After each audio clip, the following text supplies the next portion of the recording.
the standard approach has proven to fail. So that is a challenge for us, and it's a very clear challenge. So that whatever we do, it has to be another way.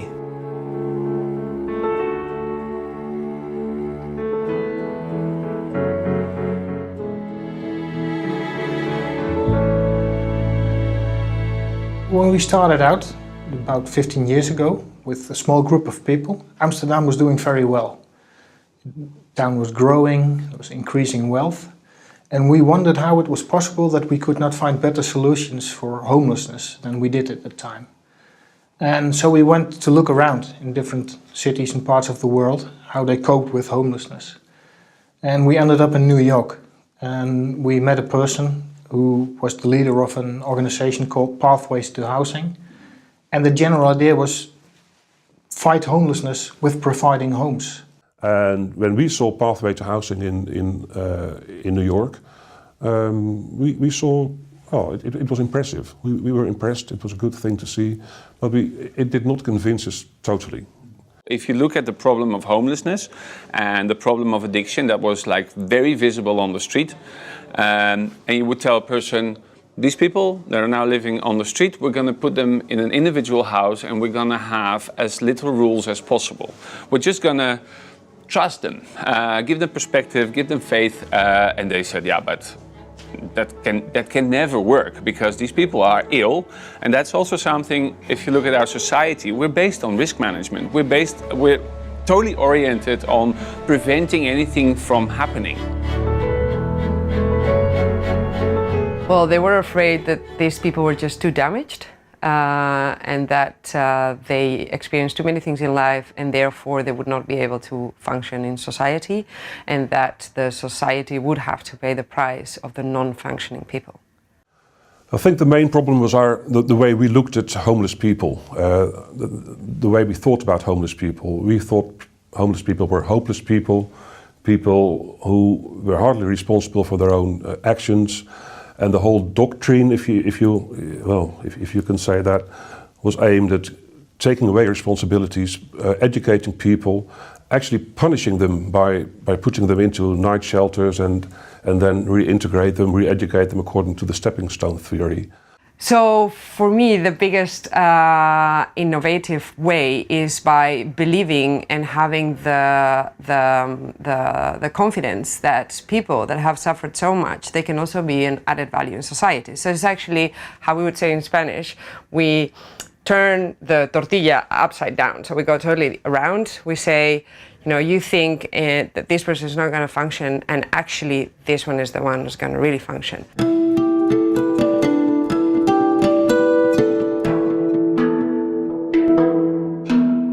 What we actually did was stop trying to prove it in theory, and we had just enough leverage to get it started in real life.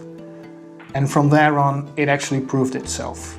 Indeed, the Housing Corporation, the Dageraad at the time, and Wessel, and certain people, there were certain people who really took the initiative and said, we're going to develop it, whether the city helps us or not.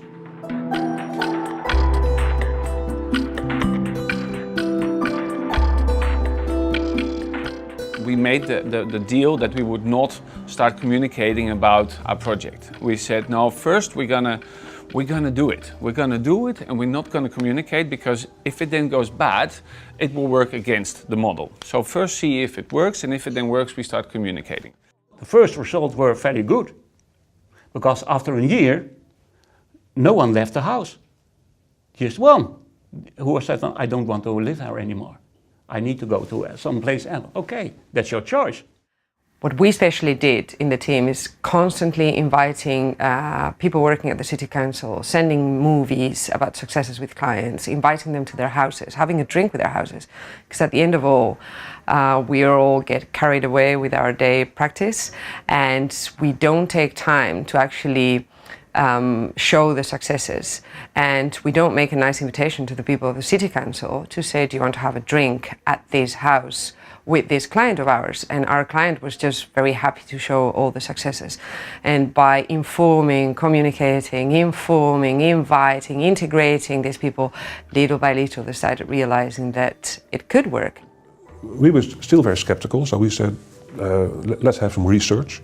We asked the University of Nijmegen to research the first 70 or 80 clients who were included in Housing First. And the research really was quite convincing, of course.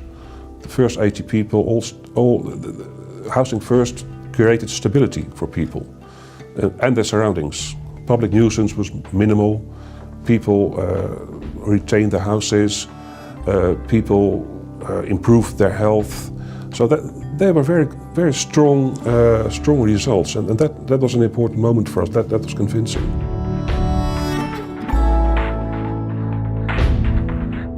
Nowadays, we have from 2016 a program to change the care in Amsterdam on Housing First policy, and we do it together.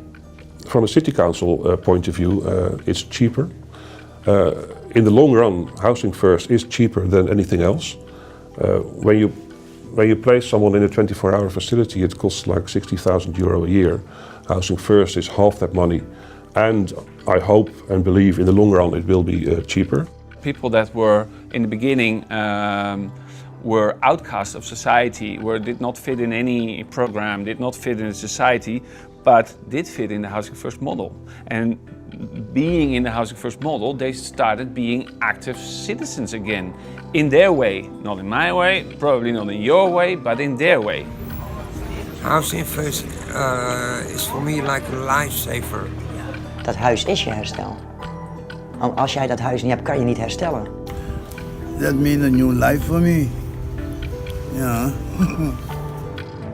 Now I have this home. I found a normal life for myself, and that's why I'm very thankful for the chance that they give me.